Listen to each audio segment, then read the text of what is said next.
If someone told you could get access to all the free water you wanted, you might think that they were lying. But in this video, I'm going to show you how to make that a reality by installing your own well. I put this well in a single day using only a sledgehammer and some basic tools. I'm going to take you through the project so that you can understand what I did and see if it might be something you want to consider for yourself.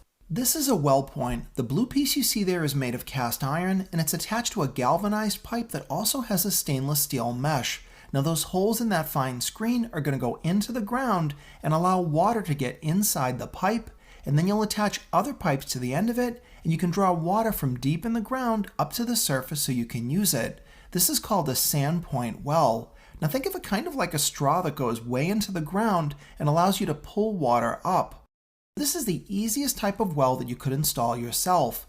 Each of those pipes has a threaded end, and the pipe diameter is 1.25 inches. You can get larger diameters, but this is going to be the best bet if you're going to try to drive the pipe into the ground yourself.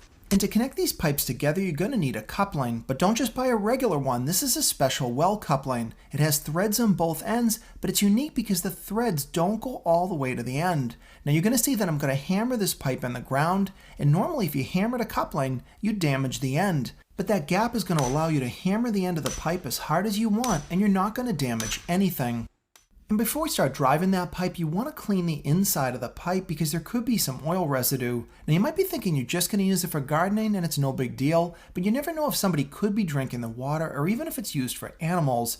Tie a rope to the end of a brush like this, mix up some soapy water, and then just pull the rope through the pipe a few times, and that's going to clean anything off. You'll want to clean out the end of the point as well, but you can't pull that rope through because it's got the point on the end. So just push the brush through using a stick or something else, and then just give it a good rinse until it's clean.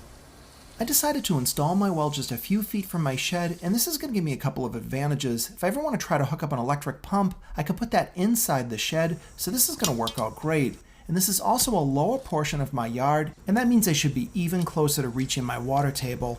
I'm starting off the hole with a post hole digger. This is going to get me down about 4 feet, and it's going to make sure that I can get rid of any roots or rocks that might be in the upper soil. And the post hole digger is going to make getting through this rough soil a lot easier.